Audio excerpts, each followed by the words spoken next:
interviewed by this guy, Jesse Lee Peterson in Los Angeles, sense of whether I think it's going, depending on who I'm talking to, I go in with a different attitude about how, quote, seriously I'm taking it, in the sense of whether I think it's going to be a deep policy discussion versus whether it's going to be more of a performance for an audience that is expecting a certain thing. And I think there's different types of shows. When I was interviewed by this guy, Jesse Lee Peterson in Los Angeles, it's very different, for example, than when I'm talking to Patrick Bet-David, just to give two examples.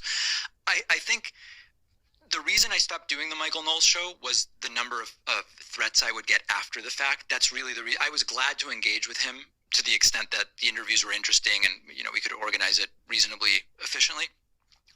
But the reason I stepped away was sort of the aftermath. But I did find him to be someone who was abundantly clear about his view and where he comes from. And while I could not possibly disagree more with him in terms of politics and culture and our backgrounds, everything is just so different, I found it easy to engage in the conversation just because of how upfront and clear he was about what his beliefs were. But the number of threats is too much. Yeah, it was just too much. And this, I don't know how much you saw about this recent Twitter dust-up I was involved in that peaked with Donald Trump Jr. tweeting about me, and then declining from there. Oh, let's talk through it. I didn't see it. Okay. I have to understand, the way you study Shakespeare, I have to study your Twitter. Right. I have to understand somewhat how much of it's sarcasm. It's mostly sarcasm. I mean, here's the thing, and I know that there are people who will say, David, you're dealing with such serious issues. It's really not okay not to take everything you do completely seriously. But my view is, it's so incredible that I've, between chance and timing and so different things, fallen into a position where this is what I do professionally, and it's a career and it's financially sustainable and all these different things. I don't want to end up taking myself too seriously because I recognize the timing and luck and all of these other things, and this could have gone a completely different way. So my approach to a lot of this is, let's not take ourselves too seriously, and in particular on Twitter, a platform that, the degree to which it should be taken very seriously maybe has changed over time. I'm always sort of thinking a little bit tongue-in-cheek on Twitter. What happened with Donald Trump Jr.? Or the full arc of it? Yeah, give you a 1-minute arc, and then we can pick whichever parts we want. After a mass shooting, now you might say there's like 2 or 3 a day. You're correct. After the Nashville mass shooting at a Christian school, I tweeted snarkily, tongue-in-cheek, to point that thoughts and prayers not only aren't particularly useful after a shooting, they also don't prevent shootings. That there's some confusion about how there would be a shooting at a Christian school, given that it is a place where prayer is taking place. I think I jokingly said something like, were they not praying enough or correctly? In my deep journalistic integrity. You have it. I have your tweet. Beautiful. This is the only display of journalistic integrity I will show today. Okay. And I have a couple of responses. Beautiful. And you deleted the tweet since then. Which I regret. Oh, interesting. And we can talk about that. Well, I would love to, because it's such a interesting decision. Because when you tweet something, one of the things I've also learned is you don't often understand how it's going to be read. It's going to be analyzed, like I mentioned, Shakespeare. There's the use of certain words that you regret saying in a certain kind of way, maybe just because it wasn't as eloquent, as powerful, it didn't actually convey the thing, or is a distraction to the main message, all that kind of stuff. Okay, the actual tweet is very surprising that there would be a mass shooting at a Christian school, given that lack of prayer is often blamed for these horrible events. Is it possible they weren't praying enough or correctly despite being a Christian school? And a lot of people retweeted that, which I'm assuming was criticism. So Colin Wright wrote, I used to consider you a reasonable progressive, but you clearly devolved into partisan hackery. I'm an atheist, yet cannot begin to fathom using the murder of children and adults at a Christian school as an opportunity to dunk on the concept of prayer. And you responded, I'm dunking on the people who send thoughts and prayers and do nothing else, and the shootings continue. Okay, I'm sure there's a lot of other interactions. There's a few other 100,000 interactions. So, do you want the arc leading to the deleting? Please, so basically, I just wanted to display. Do you know what time of day I tweeted the original one? I feel like it was in the afternoon or evening on a Monday. 3:42 p.m. on March 27th. Which was a Monday. Okay. So basically, I tweet that, and then I finished the day. So you tweet, and then you go on with your day. I might have looked once at Twitter, and it had 2,000 likes and a few people saying, this might have missed the mark, but it's sort of like it's one of my 20,000 tweets. I don't know. I wake up the next morning. My baby daughter did not sleep till 7:30 the way I would like, so she's up at 6 a.m., and I get up. And I'm just there starting to make breakfast, and I glance at my phone, and I'm starting to, this was when verified meant a different thing than it means now. I'm seeing all these verified accounts that are, quote tweeting it and demanding a retraction and whatever. And I go, okay, this looks like it's getting some attention. I then continue about my day.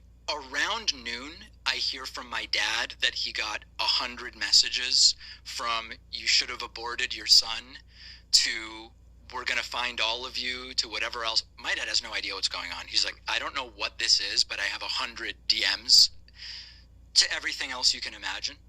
And I start to get emails about,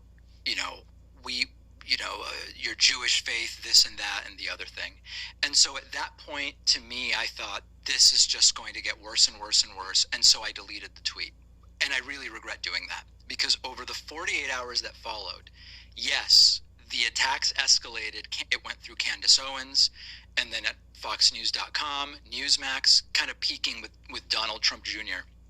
And it was horrible. I mean, thousands and thousands of okay.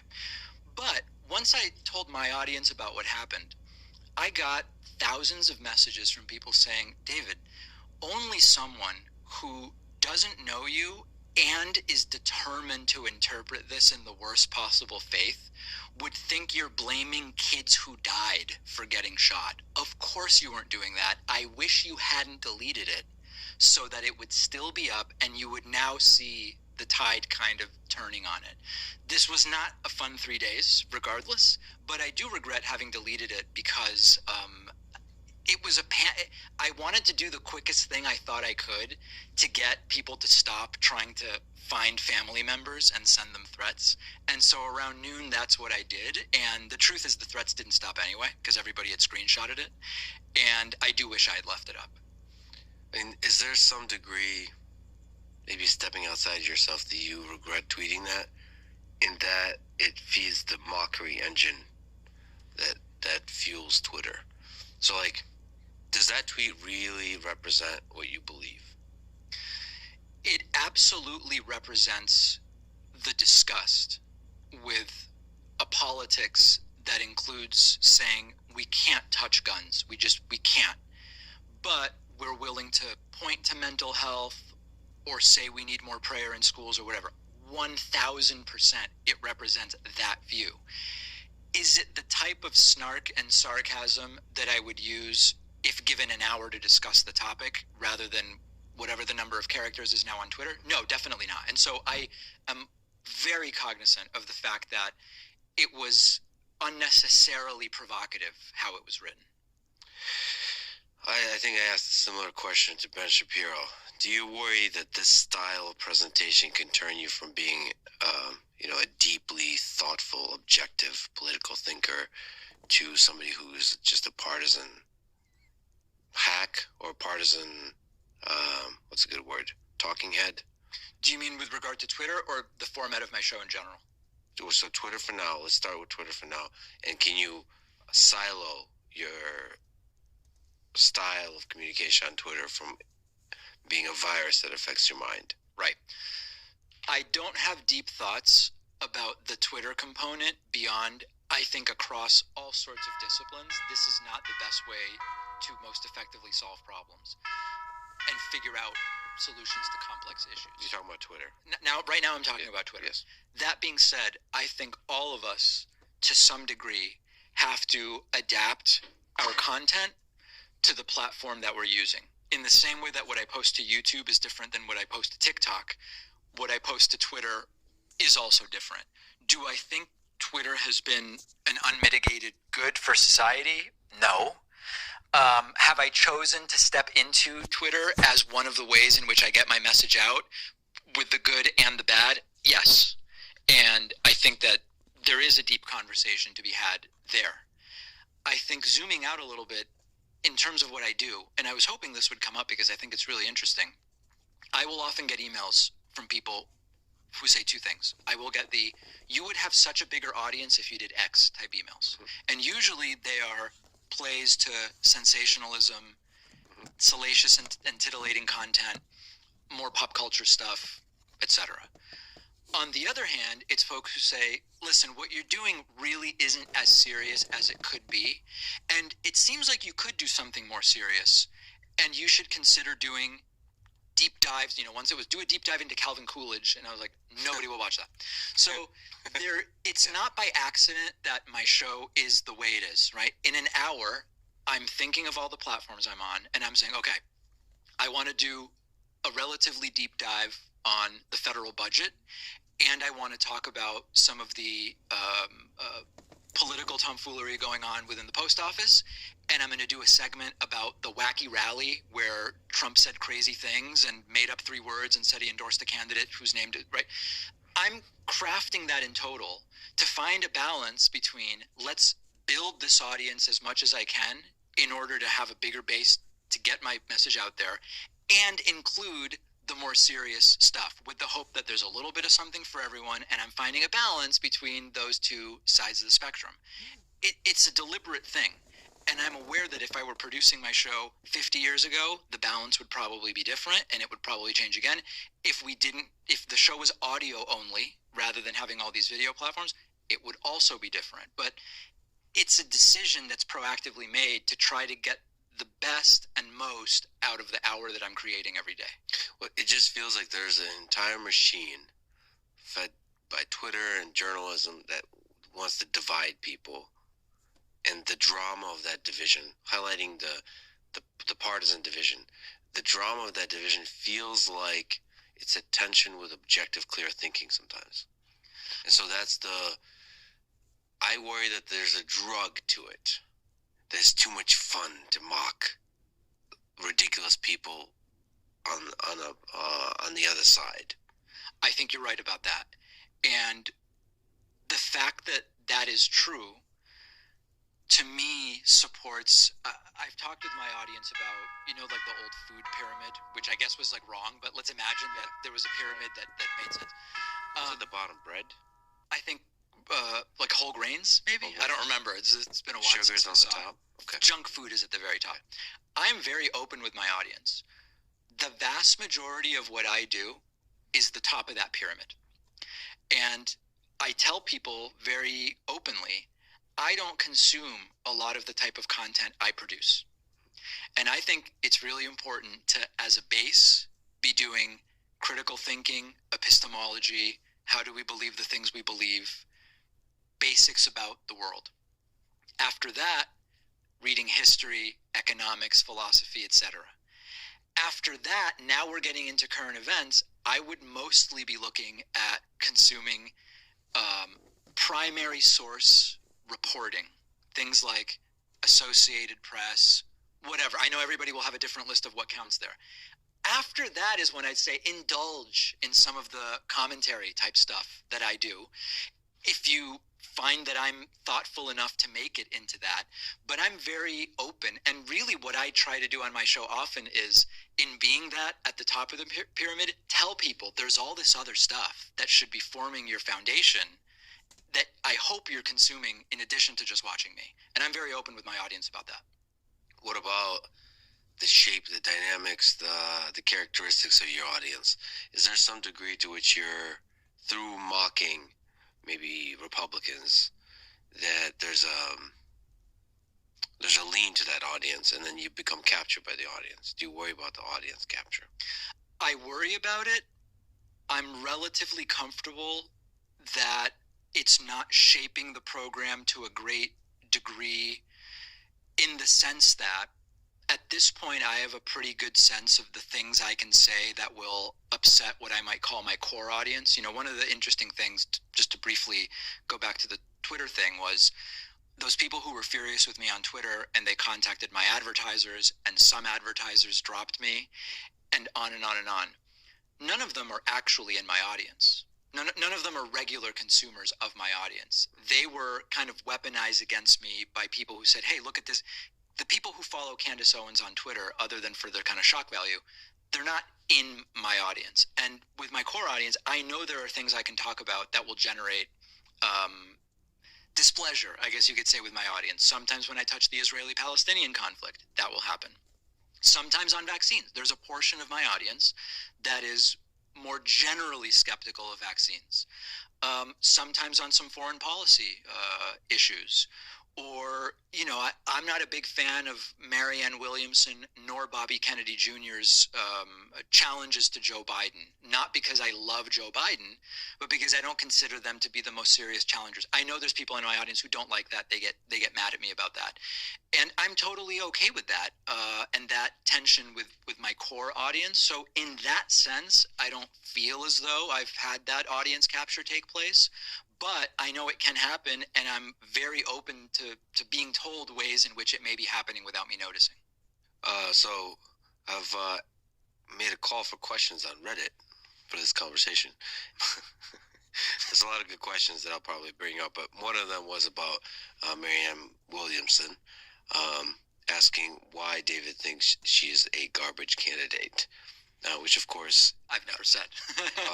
But perhaps you have more eloquently criticized. So let's go there. Sure. To the 2024 election. Okay. So Joe Biden officially announced that he's running again. Donald Trump officially announced that he's running again. If that's the matchup, who do you think wins? If the election's held today, I think Biden. Why? Well, first of all, I believe he won last time. And if I start with the results from 2020, and I think to myself, what has happened since then that would push or pull voters one way or the other, I have a hard time making a case that Trump is in a better position today than he was in November of 2020. So that's kind of my starting point, which is it's a rematch of an election with a known outcome. What has changed? And I can't make a case for circumstances having changed in Trump's favor. To give a couple of state level examples, Florida seems to be kind of moving more to the Republican side since 2020, but Trump won that state already in 2020, so it wouldn't really change the outcome. Arizona was close. I think Arizona has moved to the left since 2020, so I don't see Trump taking that one. Wisconsin, I think the same sort of thing applies. So being very practical, that would be kind of the start of my reasoning. Do you think Joe Biden is a better candidate now than he was in 2020? I think he's a worse candidate. This is going to sound ageist, but I think he's a worse candidate in that he's even older, and there already seems to be an appetite for younger candidates, particularly on the Democratic voting side. So he's going to be 4 years older, and in a sense that could be a liability. However, he also is going to have 4 years of accomplishments. Now, you might not like the things he's done, in which case that would hurt him. But he has started to accumulate a not insignificant number of accomplishments. Some of the big things that are known, Inflation Reduction Act and COVID stimulus, but also less well-known things like a bunch of little tweaks to healthcare, a bunch of little tweaks to student lending. There's been a lot of little things. At the macro level, I don't actually think Joe Biden has that much to do with this, the same way I didn't credit or attack Trump for a lot of the macroeconomic stuff, but inflation has started to come down significantly. The stock market's quite steady.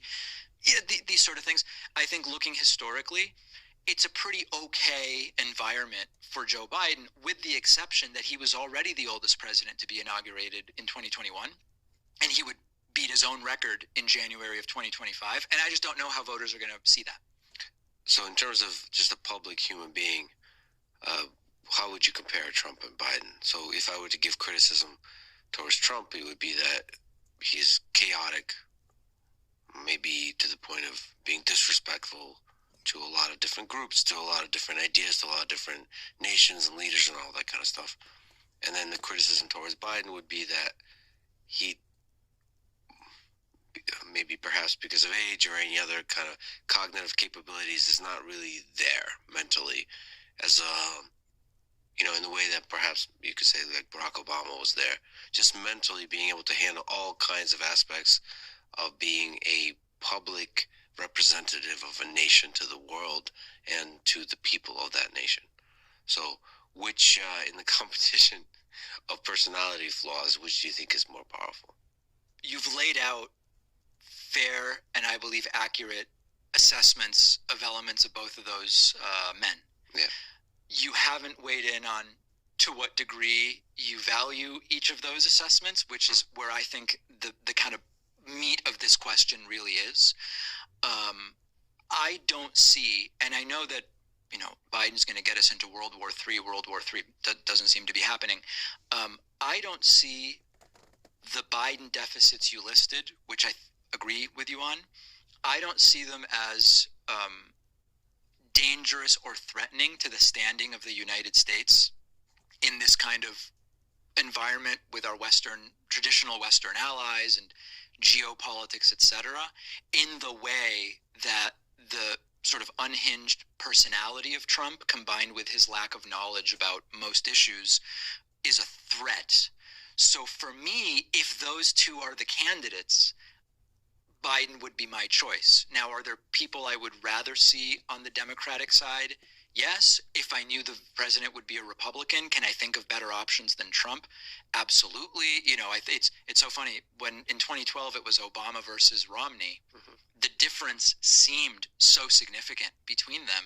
Thinking back, I'm sure I would disagree with Mitt Romney about tax rates, and his views on LGBT I'm sure I know are different than mine, but it seems, without looking at him with rose-colored glasses, so comparatively benign given the 4 years of Trump. So that's kind of where I come down. Even McCain and Obama, the differences seem quite drastic. Yeah. McCain was interesting because Palin as his running mate opened the door to the sort of cartoonish stuff that we've started to see on the Republican side. Palin, Trump, Marjorie Taylor Greene, it started going in that direction, which has made the party a bit of a joke. Aside from what you believe the tax rate would be, right? You can say taxes are too high, but Jewish space lasers, come on, So, but I agree with you on McCain also. So, going back to the political terms we talked about, where in that spectrum do you place yourself today? Which of the label do you think captures your political views? Progressive social democrat, which again is a capitalist. I own my own business. I pay the taxes I'm legally required to pay and not a penny more, and all those things. That's where I place myself. Would you place yourself to the left of Joe Biden? Yes. Yes. Where does the AOC fit into that? It's a good question. What do you think about AOC as a candidate? Do you think she eventually runs? I think that if she doesn't run into some kind of scandal, and I don't mean scandal in the sense of some personal impropriety but I mean some kind of major political problem, it seems that she has the staying power to be in American elected politics for a long time. Whether she would even want to be president versus maybe going to the Senate or being governor or whatever the case may be, I have no idea what her ambitions are in that sense. But certainly, like policy aside, she has this combination of charisma, likability to some, but also something about her personality that angers the people who don't like her in a way that only fuels her sort of presence, which I think applies to Trump as well. That I do think that she has the potential to have significant staying power in American politics. President, I don't know. Do you think that's the future of political elections and politics in general? Is people who are able to skillfully piss off the other side, like AOC and Trump did? I think it's an aspect of it. I think it's also understanding how to communicate policy ideas. Trump, I have things I can praise Trump about if we want to get to that segment at some point. You let me know when that is. But I do think that there are some things Trump is very good at. And this is why it's very hard for me to believe that Ron DeSantis has what it takes to actually fight Trump in a national primary. And one of those things is Trump has even though he often says very strange things that if you transcribe them, you go, that's what language is that? That doesn't make any sense whatsoever. In the moment, the way he relates to adversaries on stage, etc., is very good in that he is very much aware of how it is going to be seen by the audience. And so that's why a lot of times it's more about, doesn't matter that a word salad came out of his mouth, how he immediately responded and related to the person. It was very good. So I think that knowing how to be good when clips are shared all the time, often out of context, is extraordinarily important. Knowing how to use social media, which every election cycle that means something different, but understanding how to use social media, very important. Those things are absolutely so important. And whether you're able to do a deep dive on the deficit, it's certainly useful, but I would say it's a bad thing. It's becoming less important in terms of figuring out who we want to represent us. So just lingering on the AOC, and then maybe let's throw in Bernie Sanders on that. Yeah. So where do you place yourself, and how do you do the layout of the land of Bernie Sanders, AOC, Joe Biden, and David Packman? My instinct is, and I'm going to answer it, the thing that makes this tough is Bernie says he's a democratic socialist. Mm-hmm. He ran as a social democrat. He didn't run on anything that was really socialism. Right. So I'm going by their public-facing platforms. I've been listening to him for many, many years, and all the way back to the Tom Hartman show. And I think using the terms as you've been using them, yeah, he has, I don't think, ever been a democratic socialist. I haven't heard him speak about socialism.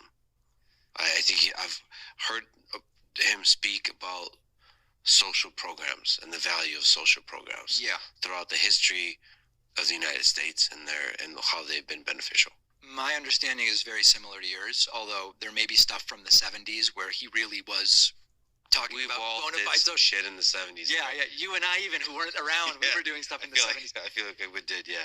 My sense would be, Biden is like center left, and then I'm to the left of that, but maybe just inside of where AOC and Bernie are very, very similar to Bernie. I mean, I identify with a lot of Bernie's ideas. Maybe their implementation I'm more flexible on. I'll give you one example. Medicare for all. One way of trying to get health care to everybody, which Bernie's very big on, is you take the current Medicare program, you just eliminate the age limit, make it available to everybody, pay for it through taxation. Interesting. However, I'm open to other models if they get everybody health care that is good quality and affordable. Singapore has an interesting model. Germany has an interesting model. I am more agnostic about how we do it than just saying, let's expand Medicare. Whether that puts me to the right of Bernie, I don't know, but I'm not like exactly right there on it has to be Medicare for all. Yeah, that's more just flexibility versus dogmatism. So I don't know if that puts you to the left or to the right. I don't either. What do you think about we could term manipulation or the corruption in the DNC that perhaps tipped the scales against Bernie in the election? Do you think there was such a thing? 2016 or 2020? Both, I would say. In different, the dynamics there were different with Hillary Clinton and the pressure from Hillary Clinton as a candidate and so on. Yeah, what was there? Why didn't Bernie win? I guess is one way to ask. Okay, I think there's a couple things here. First, the DNC.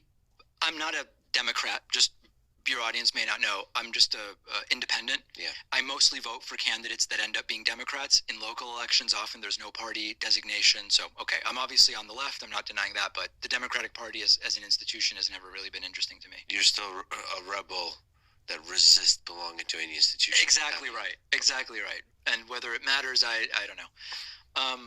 The DNC and the RNC really are organizations that to some degree exist to justify their own existence, because if they were no longer necessary, they would go away. And so they have to assert their value and their importance. They do this in a number of different ways, organizing the way that the nominee is chosen, the convention, working with states on everything from redistricting to whatever else the case may be, setting the order of primaries and having some involvement in how that's all going to happen, and also coordinating behind the scenes. I guess they would describe it as making sure our candidates don't get in each other's ways. We might see it and say they're picking the winner. There's nothing illegal about them being involved in picking the winner, but we might say it's not in people's interests. I think the 2020 primary was really interesting.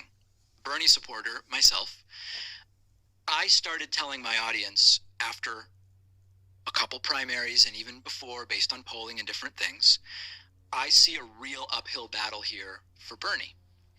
And it's really important. People in my audience are not the average, union worker in Michigan who is mostly working and raising a family and then goes to vote on primary day and goes to vote on election day. If you spend a lot of time on Reddit and Twitter, you're going to have an inflated sense of Bernie's popularity within the Democratic Party. That was my sense.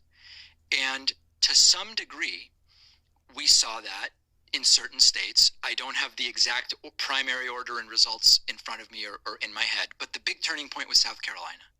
South Carolina was when Joe Biden won and won handily, understood to be because of the larger African American population in South Carolina.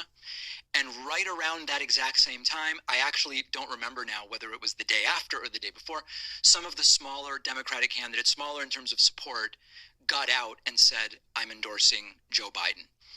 And to some degree, of course, it was all organized and timed to help Joe Biden. There's no doubt about that. This is what the DNC does. It's hard for me to be mad at the DNC because this is sort of like, if we believed they were there to be unbiased arbiters and to stay as much on the side as possible, it would make sense to be furious that they've gone against their stated, kind of mandate. But we know that the DNC negotiates and is working behind the scenes and has a favorite. That favorite was Hillary in 2016, 2020. So I share the frustration about the power that the DNC has, but for people who are saying they did something illegal or whatever else the case may be, that doesn't seem to be the case.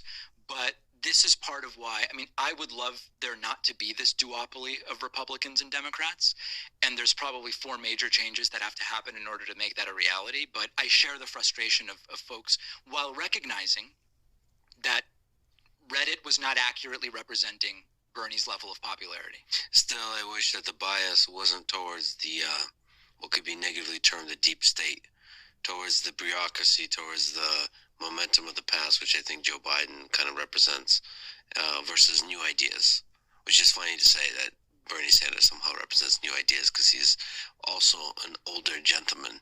Well, it's a lot of framing. And the other aspect to that is, on paper, Joe Biden's platform was arguably the most progressive of any Democratic candidate who won the nomination. Now, of course, there were people who challenged the nominations who were to Joe Biden's left. A lot of this is perspective, and it that's how you end up saying the guy who's a couple years older than Biden is actually the guy with the fresh perspective, which is interesting because I don't disagree with you. Yeah, and you also have to say the perspective doesn't always align with the policies. You're right, and the actual policies of Joe Biden are different than maybe the perception of Joe Biden. Or what he ran on. Just 2 examples I would give are, during his campaign, he played up a little bit his interest in doing student loan forgiveness and something on cannabis. I never bought it. I told my audience, I think he's saying this stuff because this is the way the tide is kind of, the wind is blowing and he's being advised to say this stuff. I don't think he's going to do very much on either of these things. He did actually do some student loan stuff, but that would be 2 examples, I think. Okay, let's go to the something you alluded to, which is the pros and cons of a particular candidate. Well, what to you, as a critic of Trump, what to you are the pros, the strengths of Donald Trump, and what to you are his biggest weaknesses? The strengths of Trump, let's see how I can frame them in a way that is both accurate and accurately assesses my feeling about it. And can be taken out of context most masterfully through the clipping process. Yes. Trump's strengths are mostly superficial and in terms of presentation. Trump was able to, I call it a grift. Some on the right say he's just so good at relating to different types of people. Trump, as a rich guy from New York City, was able to convince people that he spent most of his life trying to be kept isolated from, that he had their best interests in mind, that he knew why they weren't doing well in the 2016 economy, and that he had solutions that he was going to bring forward. The truth is, he never really liked those people, and as soon as they weren't useful to him for a brief period of time, that love affair with his followers stopped, and then now it's back that he needs them again. He didn't really understand the causes of the problems that those folks were experiencing, and his solutions were laughable, right? Like Jared was going to solve the Israeli-Palestinian conflict in year one. He was going to replace Obamacare in 2017. Things that were never going anywhere. But what he did really well was he put up a united front of, I know what is ailing you, I know how to fix it, and I know how to fix it, I guess, because he's a businessman and he's been above the fray of politics for so long, knowing how to use political donations to his advantage. He called that smart, etc. I think that's his greatest strength. Why do you say that the Jared plan for Israel and Palestine and the plan for healthcare to improve Obamacare, why do you say that's laughable? Well, only someone, I would include the North Korea plan as well, which I'm glad to talk about, only someone who doesn't know anything about the size and scope of these issues could so arrogantly say that they could solve them in that way and on that time frame. I'm all for optimism and bringing a new face to things, absolutely, without a doubt. But, a wall with Mexico that Mexico will pay for at the end of my first term. I know there are people who believed it because they would call into my show and say, I'm voting for Trump because of it. But it's hard to believe that anybody serious would fall for that unless you were deliberately wanting to just believe whatever was being fed to you, or you just hadn't ever thought about these issues before. The healthcare plan, in 2017 they proposed one, would have led to 24 million or so people ending up without healthcare. It didn't go anywhere because it was so terrible. And then in August of 2020, Trump said, in 2 weeks, I'm going to finally have my healthcare proposal. It's 2023. We still never got it. With all of these things, when you think them through, it was just sort of arrogance. And I get the perspective of, I want optimism, and I liked that optimism. Mm-hmm. It worked. Fair. A lot of people saw it and liked it. As someone who followed a lot of those issues closely, they seemed, of course, like impossible promises. Well, it's a double-edged sword. So to push back a little bit, if you look at the things I have a little bit more knowledge about, which is the space of artificial intelligence, there's a company called DeepMind and there's a company called OpenAI that were laughed at for a long time when they were talking about that they're going to solve intelligence. And now they've made, especially DeepMind, and now most recently OpenAI with GPT, they've made progress that most of the AI community would not have imagined they'd be able to make. Everything from AlphaGo beating the world Go champion, just all the different steps in progress that I can get into were surprised everybody, and they are legitimately fearlessly pursuing the task of solving intelligence. The other aspect, he gets a lot of criticism now, but another example is Elon Musk. I can say a lot of things like SpaceX, so commercial space flight. He was laughed at for a long time that that's possible. Same thing with autopilot in Tesla, autonomous vehicles. His approach was harshly criticized by all the experts, and still criticized to this day, deeply criticized. And I, as a person that I believe objectively can look at the progress of autopilot as a semi-autonomous vehicle system, has been incredibly surprising. So the reason I mention that is sometimes it feels like you need the guy or the gal who makes those preposterous, ambitious statements like, we're going to solve healthcare this year. Like, and then there's experts like yourself that are looking, thinking, have you read anything about the history of it? Israel Palestine is a good example of that. Do you know there's a history there? Do you realize how complicated, how many people have tried, how many people have failed, how many millions of people hate each other in this little place, in this land? Like, sometimes the expertise can really weigh you down. So this sort of to push back. Sometimes you have to have almost be naive and stupid and just rush in with an optimism in order to actually make some progress. I agree with you 100%. I think it's interesting that all of the examples you gave of successes are from the technology space. Not politics, yes. Not from politics, which, I mean, listen, yeah. I would love to be able to make headway on some of these issues more quickly, without a doubt. I do think at some point, though, when it comes down to voting and saying one of these people is going to be ostensibly in charge for 4 years through all of the departments and secretaries and choices that they make, we do want to apply some level of realism with the understanding that your examples are from the tech space, and they're good examples. There's no question about it. One thing I'll add to this, I recently read Bradley Hope's new book about North Korea, and it's really about an activist who, it doesn't even really matter, but in the background of the book, it's written, much of what is written about happens during the Trump era, and when Trump did the first and then the second, I guess you'd call them summits with Kim Jong-un. And it actually did seem like, to some degree, Trump's we're going to handle this like I do a business deal approach to Kim Jong-un. In some sense, it actually was logical because of Kim Jong-un and the way that it was so ego-driven, and they both, as sort of authoritarian strongmen types to different degrees, wanted that. There was actually a kernel where I actually thought, as I read it, Trump's initial idea wasn't crazy. The problem was he knew nothing about the backstory of the relationship. He fell for all sorts of lies from Kim Jong-un, and he made offers that didn't make any sense to make. It fell apart, fine. But that's an example where I think Trump's personality was not actually, at its base, the problem when it came to North Korea. Well, there's other things of this nature that could go in, or some people argue goes into the strengths and pros of Donald Trump. For China, for example, tariffs on China. Can you make the case that there's some positive outcomes of the way Donald Trump acted with China? It's really tough, and I'll give you a couple reasons. Okay, then why. Also cons. I'll give you. It's tough to make. So, the China thing is really so. Just very recently, to when we're recording this, Trump was on Fox News, interviewed by a guy named Mark Levin, and Trump proposed a new, I call it a conspiracy theory. Maybe it will strike you as something different, about China, COVID, and tariffs.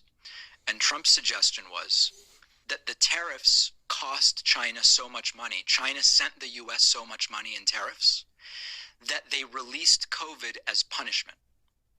Now, there's a couple problems with that. One, American companies pay the tariffs. Trump still doesn't seem to know this. Trump seems to believe that when he puts a tariff on Chinese imports, someone in China is cutting a check to the United States. American companies buy the stuff from China, and then American companies cut a check to the United States for the tariff. Trump doesn't seem to get that. But it still has a sting to the Chinese economy. You can make the argument that if there is a suitable alternative domestically or from a different country, that it will reduce imports, but it didn't happen. And we actually have reports now that the tariffs on China cost about 250,000 American jobs. The other problem with that idea is China created and released a virus in order to hurt you, but as of today, 5.7 of the 6.8 million deaths were in other countries. It's a very indirect way. You're mostly killing people in other countries to hurt Trump. Maybe there was this is the sort of thing where when I think about how Trump dealt with China, it's very scary, because given another 4 years, who knows what he might do if he still doesn't understand how tariffs work. So geopolitics operates in complicated ways with carrots and sticks, and Henry Kissinger has written quite a lot about this, and in some sense the positive aspect here that Donald Trump is willing to take big risks in the game of geopolitics with this giant superpower that is China, and a lot of others are too afraid to call them out. to come to the table and criticize. I certainly think that's an argument that can be made. My question would be, what tangible positive outcomes did it lead to?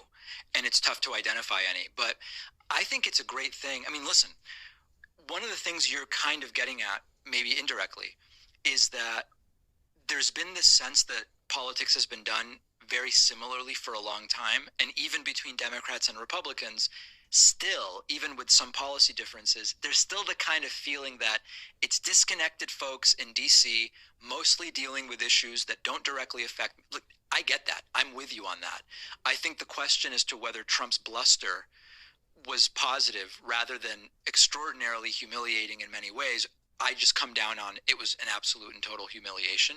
But I understand that you can recognize Trump doesn't know a lot of stuff, but his attitude was refreshing in some way. That's a reasonable position for someone to take. I disagree with it, but I understand it. But is trying and failing better than not trying? This goes well beyond politics. You know, Wayne Gretzky has weighed in about this. Michael Jordan has weighed in about. I mean, this is yeah. Is it better to have tried and failed than never? Is it better to have loved and lost than never to have loved? I don't know. I mean, listen, we lived through 4 years of Trump. We know what that 4-year term was like, and it's very hard for me to say that the things he tried were overwhelmingly reasonable. But I get the point you're trying to make, and I appreciate it. And it's, if we don't do any of it, then where do we end up? Sure, we know where we ended up with Trump, and it was pretty embarrassing. Okay, let's linger on some more strengths. We didn't start any new wars. We didn't Is there something to that? Yeah, it's interesting. There's a few different approaches to dealing with that. First, it's really important to remember that the counterpoint to that from the folks who like to say that was that Hillary Clinton was going to start 3 wars. Sometimes they say 4 wars. Sometimes they say 5 wars. Okay. The geopolitical situation during the 4 years that Trump was in office, I don't know that they obviously lent themselves to wars that Trump just barely was able to keep us out of. I think the Russia thing is interesting because now it's very popular to go back and say, you know, the reason Putin didn't do the Ukraine thing when Trump, right, and to somehow give Trump credit for that.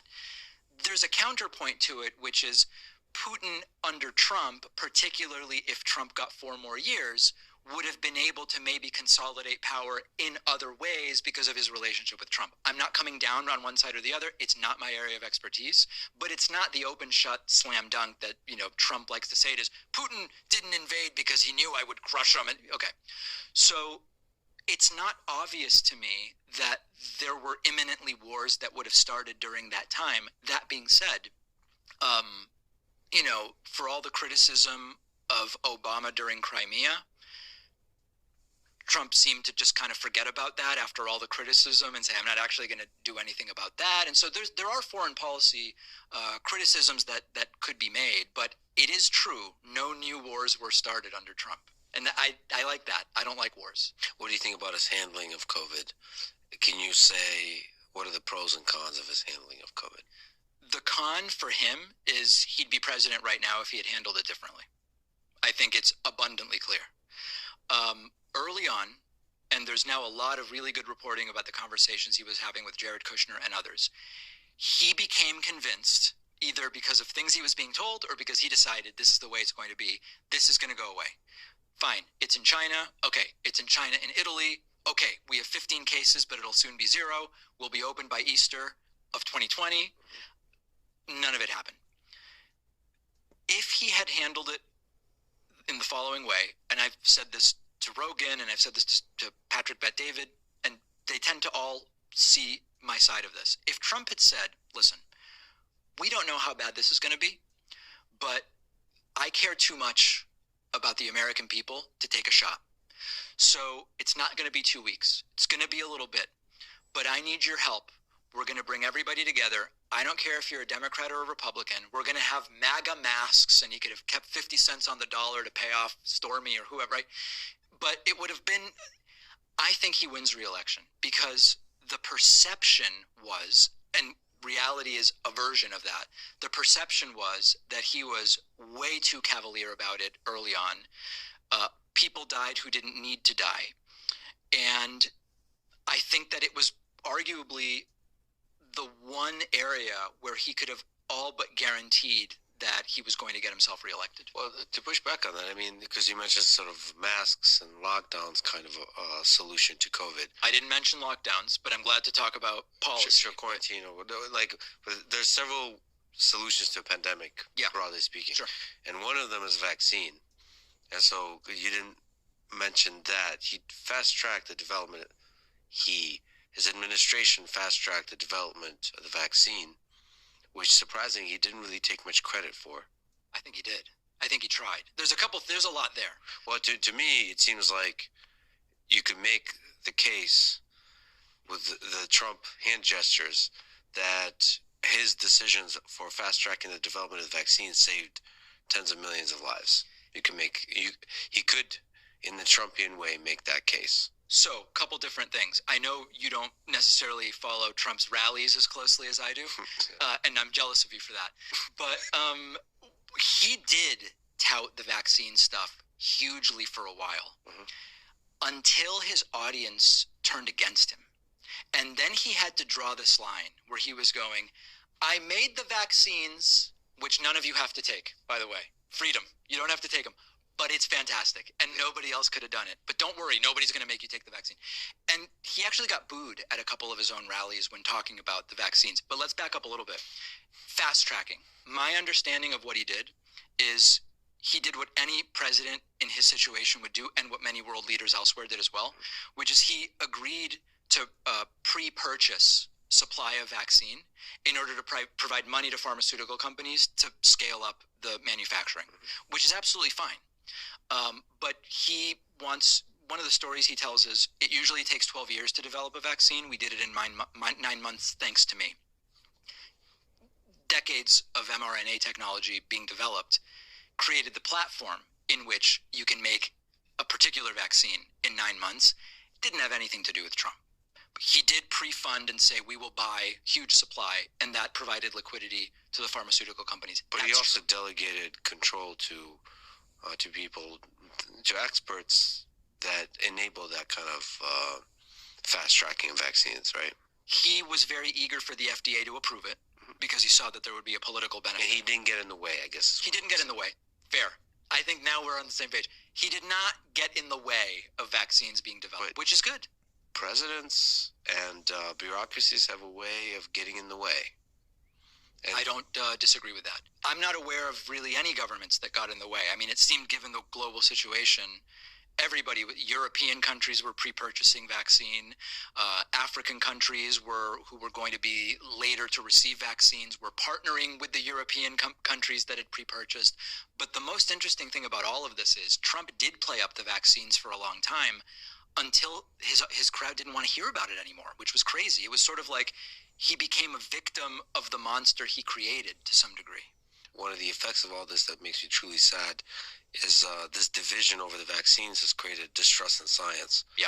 And also what makes me sad is the scientific leaders, Anthony Fauci being one of the representatives of that community, I would say completely dropped the ball. In what way? They spoke with arrogance. They spoke down to people. They spoke in a way that a great scientist does not speak, which is they spoke with certainty, without humility, like they have all the wisdom and all of us are too dumb to understand it, but they're going to be the parent that tells us exactly what to do, versus speaking to the immensity of the problem, the deep core of the problem being the uncertainty. We don't know what to do. The terrifying thing about the pandemic, we don't know anything about it as it's happening, and so you have to make decisions. You have to take risks about, well, maybe you have to overreact in order to protect the populace. But it's in the face of uncertainty that you have to do that, not empowered by science somehow, and the deep expertise that somebody like Anthony Fauci claims to have. So like I'm really troubled by the distrust in science that resulted from that, and that you have to blame the leaders. I mean, to the degree leaders take responsibility, and I think Anthony Fauci was the scientific leader behind the American response to the pandemic, and I think he failed. as a scientist, as a representative of science? I'm less. I don't know if interested is the right word, but the kind of the Fauci review is less interesting to me in terms of what comes next than the first part you mentioned, which is the distrust in science. And sometimes I'll get voicemails or emails from people in my audience who say that I have had to backpedal on certain things related to this. And one of the things I tried to do from the beginning was not speak in certain terms when we really didn't have complete information. So there was this period where hydroxychloroquine was first sort of mentioned as a possible treatment, prophylactic or proactive treatment for COVID, or active treatment for COVID, along with a bunch of other stuff. There was ivermectin, there was vitamin D, there were all sorts of different things. And I tried to be careful to say, right now, we don't have rigorous science that tells us that some of these things work. It doesn't mean that won't come in the future.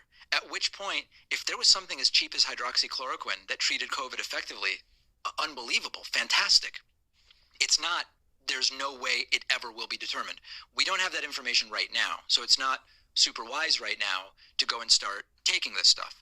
We eventually learned, like with vitamin D, having an appropriate vitamin D level does seem to be, based on what I've most recently read, generally protective and a good thing when it comes to infections of different. Great. Okay, so that one we figured out.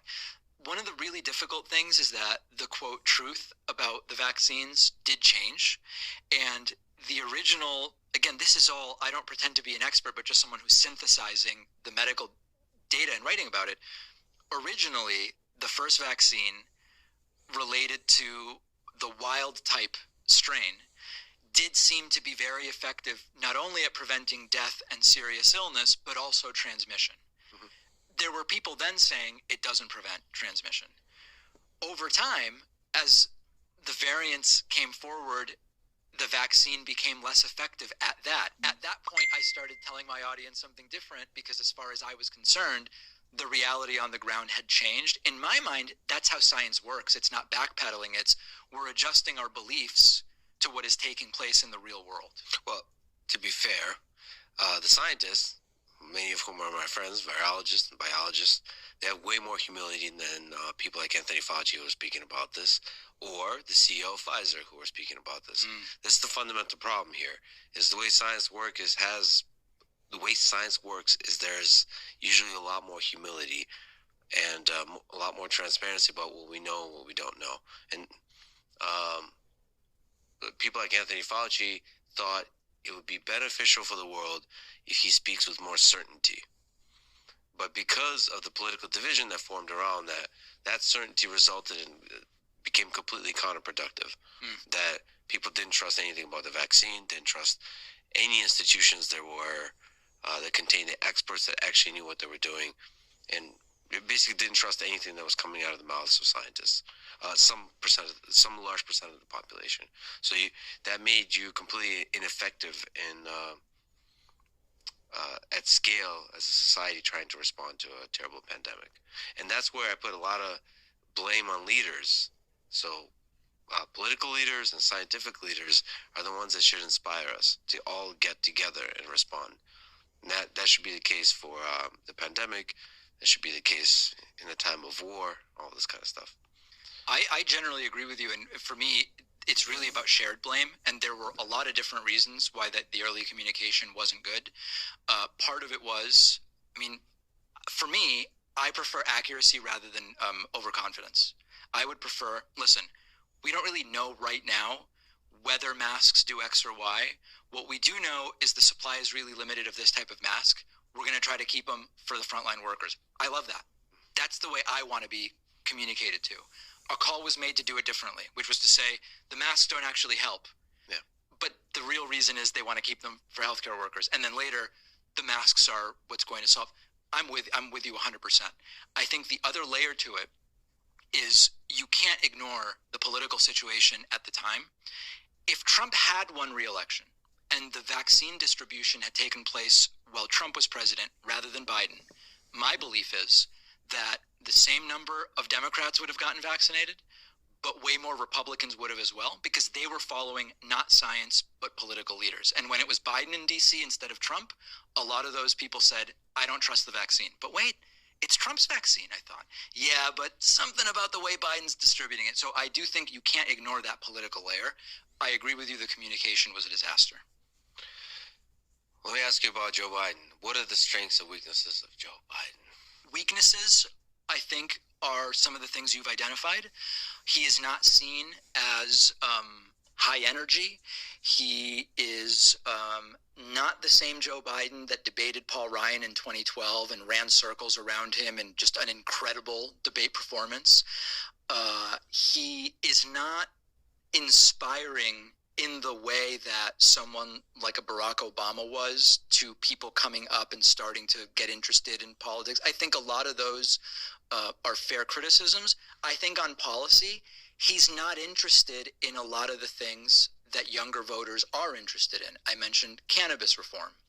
I mentioned student loans. So I think that that's a deficit for Biden. I think the upside to Biden is when it comes to foreign policy, diplomacy, high-level negotiations, knowing how to engage with allies in a productive way, it's tough to find someone with more experience than Biden. I know that there are counterpoints to what I'm saying, and those include, that was the old Biden, the new Biden doesn't have it. That includes, that's just a sign of rot because he's been around for so long. Nobody should be around that long in politics.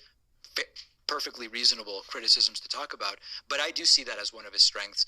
And he also is good at knowing when he can work with Republicans and when he can't, and not wasting more time than is sort of expected for posturing reasons. And I think that that's a good thing. Do you think he's actually there?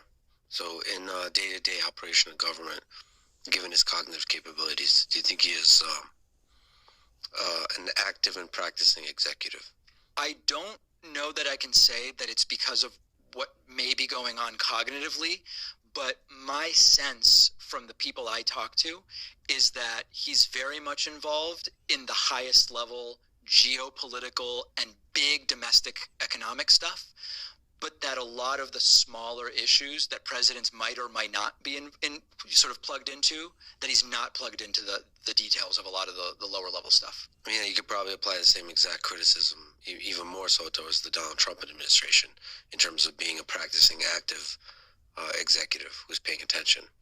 Like, for example, like Vladimir Putin is somebody who loves the role of the executive, has a huge amount of meetings, is constantly tracking information about agriculture and all the different subsystems of government.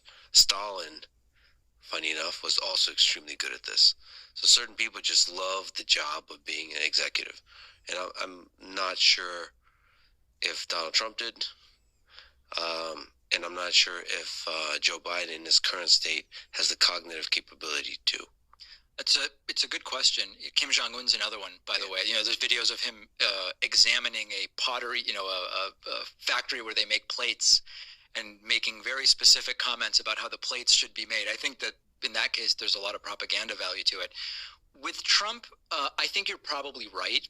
You know, he did get involved in the minutia of things. I mean, once he pulled out a weather map and with a Sharpie drew a different hurricane path that was more politically convenient to him. That's pretty micro. You know, saying the Weather Channel's wrong. I see what you did there. This is okay. I see what you did there. That's a micro. He went to Puerto Rico and he gave out paper towels after a hurricane. Now he was shooting them like free throws, which didn't look very good. So he will get involved in the micro when it's advantageous. You know what I mean? But yeah. I do agree with you that he wants to just kind of make it so. Build the wall. I don't know. Just build it. Figure it out. Get it done. Quick pause. Bathroom break? Sure. Yeah. You're hilarious.